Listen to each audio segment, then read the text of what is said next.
വിവാദങ്ങൾക്കൊടുവിൽ CPIM കേന്ദ്ര committee അംഗം EP ജയരാജന്റെ ആത്മകഥ പുറത്തിറങ്ങുന്നു. ഇതാണെന്റെ ജീവിതം എന്ന പേരിലാണ് ആത്മകഥ. അടുത്ത മാസം 3-ന് മുഖ്യമന്ത്രി പിണറായി വിജയൻ കണ്ണൂരിൽ പുസ്തകം പ്രകാശനം ചെയ്യും.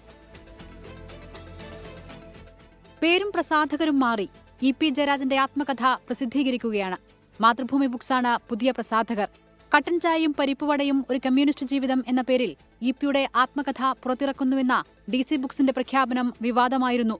ആത്മകഥയിലെ പരാമർശങ്ങൾ എന്ന പേരിൽ അന്ന് പുറത്തുവന്ന വിവരങ്ങൾ വലിയ രാഷ്ട്രീയ കോലാഹലങ്ങൾക്കും വഴിവെച്ചു.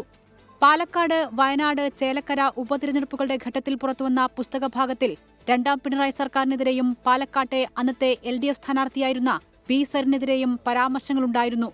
തന്റെ അനുമതിയില്ലാതെ DC ബുക്സ് താൻ പറയാത്ത കാര്യങ്ങൾ ആത്മകഥയിൽ പ്രസിദ്ധീകരിച്ചുവെന്നായിരുന്നു EP ജയരാജൻ പറഞ്ഞിരുന്നത്. EP-യുടെ പരാതിയിൽ DC ബുക്സിനെതിരെ കേസെടുക്കുകയും ചെയ്തു. പാർട്ടി നേതൃത്വത്തോട് കൊമ്പുകോർത്ത അന്നത്തെ EP അല്ല ഇന്ന്. അതുകൊണ്ട് ഇതെന്റെ ജീവിതം എന്ന പേരിൽ ആത്മകഥ പുറത്തിറക്കുന്നത് പൂർണ്ണമായും പാർട്ടി വഴിയാണ്. മുഖ്യമന്ത്രിയാണ് പുസ്തകം പ്രകാശനം ചെയ്യുന്നത്.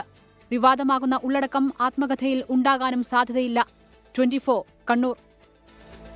ലോകത്തെവിടെയായാലും ഏത് സമയത്തും 24 വാർത്തകളും ഓഗ്മെന്റഡ് റിയാലിറ്റി പാക്കേജുകളും എക്സ്പ്ലെയിനറുകളും വിശദമായി കാണാൻ ഞങ്ങളുടെ YouTube ചാനൽ നിങ്ങൾക്ക് സബ്സ്ക്രൈബ് ചെയ്യാം.